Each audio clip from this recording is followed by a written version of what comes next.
남들의 심리와 반대로 가셔야 됩니다.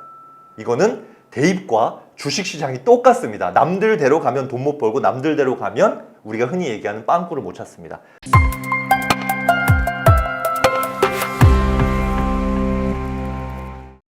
네, 안녕하세요. 대체학본론의 최동선 소장입니다. 반갑습니다. 제가 이제 상담을 하면서 정말 많이 받는 질문 중 사실은 거의 대부분의 수시 상담에서 이 질문은 거의 하신다고 보면 돼요. 선생님, 제가 대학을 최대한 높였으면 좋겠습니다. 학과는 상관없으니까, 학과는 낮춰도 되니까. 어떠세요? 여러분도 이런 궁금증이나 가능성에 대해서 고민해 본 적이 분명히 있으실 것 같아요. 사실 뭐 제일 좋은 거는 내가 원하는 대학에 원하는 학과를 가면 너무너무 좋겠지만 거기 지원자나 경쟁자들 수준 입결들을 보고 정말 겁먹는 경우들이 대단히 많을 겁니다.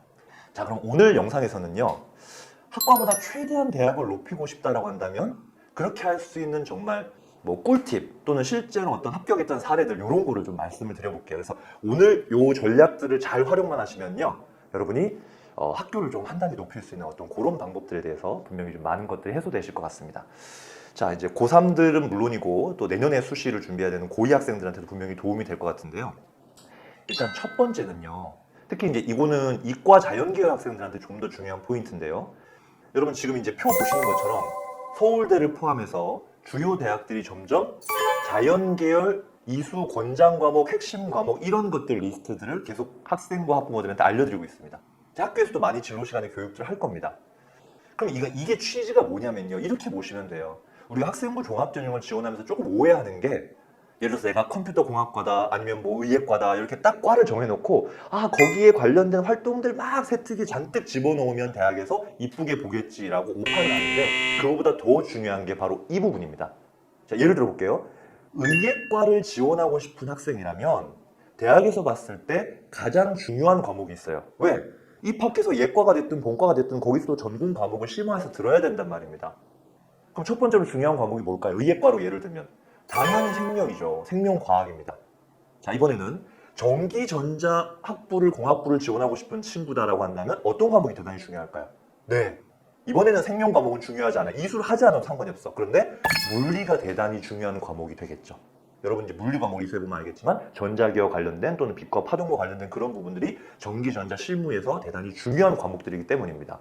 그래서 대학은요, 특히 일반고 학생들 중심으로 자, 생기부를 딱 펼쳤을 때 이 친구가 지금 우리 학과, 우리 모집 단위에 지원하기에 또는 입학을 시킨다면 충분히 수학하기에 충분할 만큼의 과목들을 이수했는가를 먼저 보고, 그 과목들의 성취도가 어떤가, 상대적으로 다른 과목에 비해서 또는 경쟁자에 비해서 이 부분을 첫 번째로 확인합니다.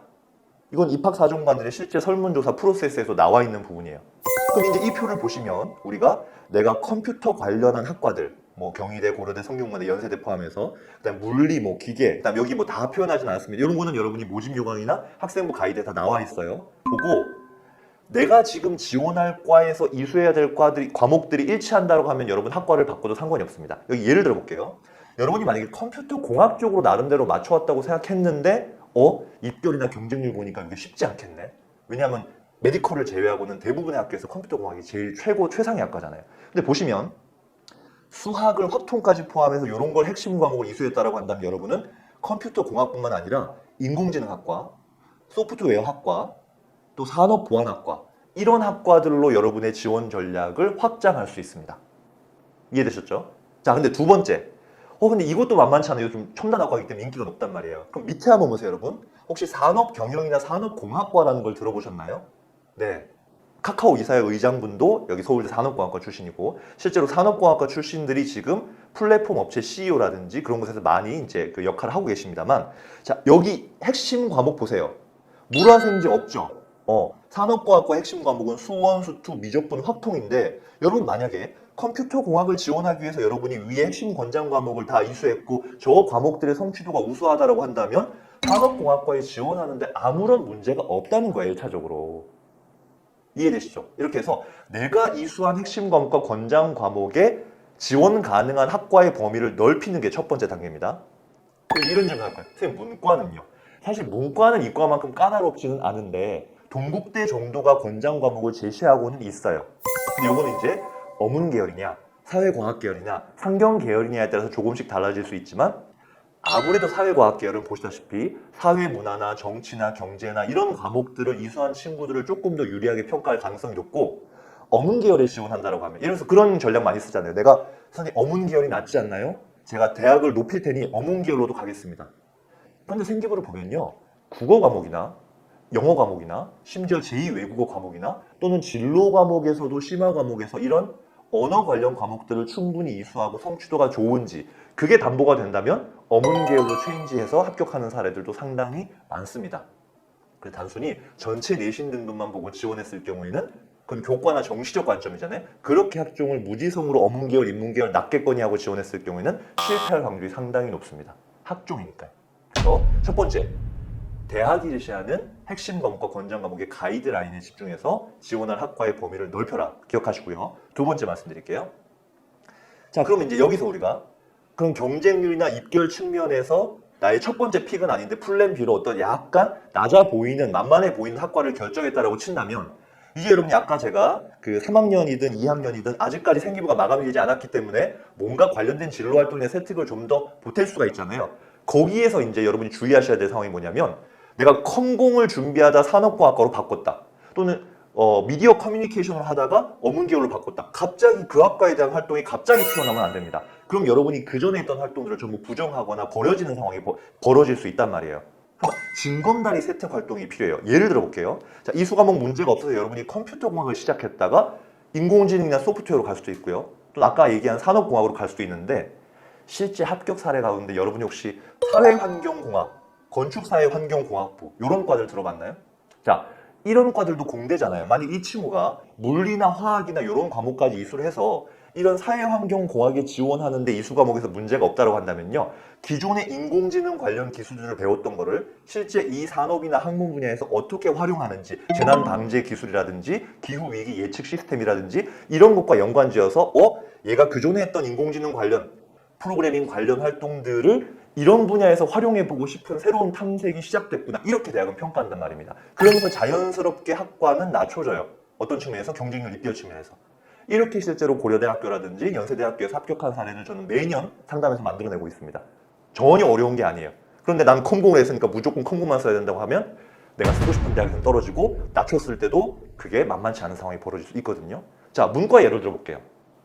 미디어 커뮤니케이션 선호하는 친구들 너무 많아요. 방송 쪽으로 가려면 미디어 쪽으로 가려면 전부 여기 나와야 되는 줄 알아요. 아닙니다. 어문 계열 출신 방송인들 상당히 많아요. PD들 정말 많습니다. 그렇다면 내가 만약에 언어나 외국어 계열의 내신이나 이런 강점들이 있는 친구가 그동안은 미컴으로 맞춰왔어. 그럼 뭘로 바꿔도 된다? 자, 미디어 커뮤니케이션에서 다루는 것들이 어떤 게 있을까요? 커뮤니케이션 기술을 배운단 말입니다. 언어와 매체를 다룰 거예요. 또는 지금 K 한류 열풍이 돌기 때문에 글로벌 문화에 관한 것도 배울 거란 말입니다. 요거를 국어 국문이나 영어 영문으로 이렇게 징검다리를 만들 수 있어요. 얼마든지. 단 제가 말씀드렸죠? 국문과가 낮을 거니까 쓰는 게 아니라 내 국어 성적이나 이수 과목이 괜찮은 친구들은 이 작전을 쓸 수가 있단 말이에요. 전체 내신이 조금 낮아도. 이해되시죠? 그래서 이런 징검다리 활동을 만들어서 간다라고 한다면요. 얼마든지 우리가 연착륙을 할 수가 있습니다. 갑자기 이렇게 유턴하는 게 아니라 서서히 각을 바꿔서 이런 학과 쪽에 경쟁력을 높이는 생기부를 만들 수 있다. 이게 두 번째 전략이에요. 그럼 세 번째 전략도 지금 이 맥락과 유사한데요. 여러분이 주요 과목을 우리가 흔히 국수, 연, 과사 이렇게 얘기하잖아요. 그럼 이런 친구도 있습니다.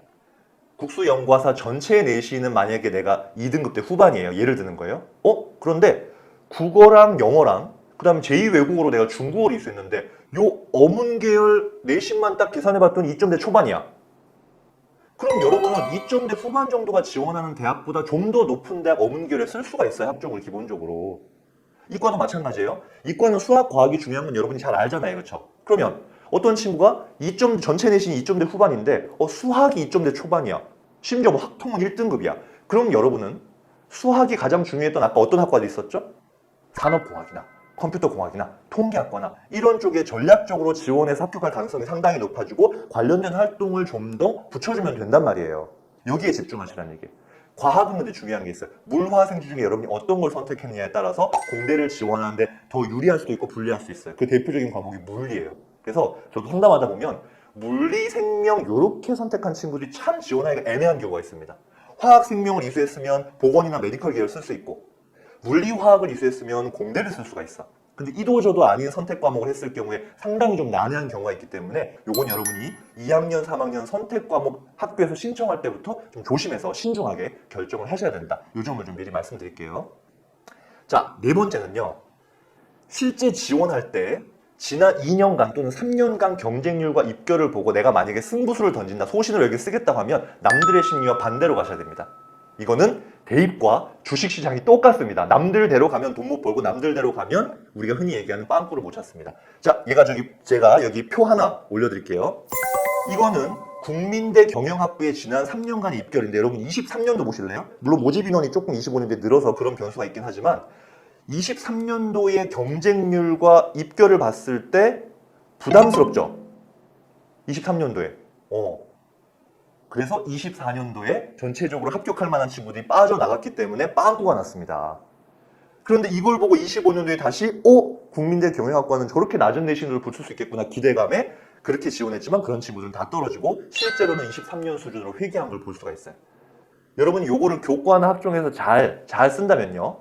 과거 2년 또는 3년간의 경쟁률과 입결을 반대 심리로 접근하는 건 최종 지원할 때 한두 개 정도 소신상향으로 써볼 수 있다. 마지막 5번째. 자유전공이 막 늘어나면서 특히 올해 같은 경우는 연세대도 이제 진리자유학부를 만들어서 합류를 했어요. 근데 여러분, 자유전공학부는 신설학부긴 한데요. 새롭게 모집 인원이 증원이라는 게 아닙니다. 첨단학과처럼. 기존의 학과들 인원을 뺏어서 만드는 모집단이에요. 그러면 이 자전을 만드느라고 모집 인원이 유난히 많이 줄어든 학과들이 학교별로 있습니다. 올해 연대 진리자유학부는요. 수시에서 교과랑 학종을 합쳐서 인문 43명, 자연 48명을 모집하는데 아주 많은 건 아니야. 이게 이제 정시나 논술로도 뽑기 때문에요. 그런데 여러분, 다른 학과들은 그렇게 많이 안 줄거나 비슷하거든요. 유독 연대에서 진리자유학부 때문에 인원을 많이 줄인 학과가 어딘지 아세요? 경영학과입니다. 연세대의 대표적인. 경영학과는요. 교과 전형에서 45명을 뽑던 걸 34명으로 확 줄였어요. 학종도 마찬가지입니다. 47명에서 38명으로 확 줄였어요. 일반적으로 여러분 상위권 대학의 모집 인원이 줄어들면 지원 심리가 가장 위축됩니다. 무슨 말인지 아시죠? 낮은 학과는 그래도 입결이 낮겠거니 기대감을 가질 수 있는데 연대 문과에서 최고 학과 아닙니까? 세상에 연대 최고 학과인데 인원이 이렇게 많이 줄었어. 지원 심리가 위축될 수밖에 없습니다. 물론 우리가 그렇다고 해서 터무니없는 스펙으로 지원하는 건 좀 곤란하겠지만 나는 꼭 지원해보고 싶었는데 여기서 뭔가 좀 소신 지원을 해보겠다 또는 교과 전형에서 빵꾸를 노려보겠다 이런 것들이 기회가 될 수 있다는 의미입니다. 그래서 지금 전체적으로 대학들이 무학과 또는 자유전공을 늘리고 있는 실정이기 때문에 그걸로 인해서 피해를 보는 모집단들이 생겨요. 그 부분에서 여러분이 뭔가 돌파구를 마련하는 것도 상향 지원의 가능성을 확률을 높이는 전략이 될 것이다. 이렇게 말씀드리겠습니다. 오늘 내용들 잘 정리하셔서 당장 수시 지원해야 되는 고3은 물론이고 고2 학생들은 이수 과목, 선택 과목부터 잘 학과나 대학 수준을 높이는 이런 전략들을 하나씩 실천해 나가시기를 권장해 드립니다. 지금까지 대치아폴론의 최동선 소장이었습니다.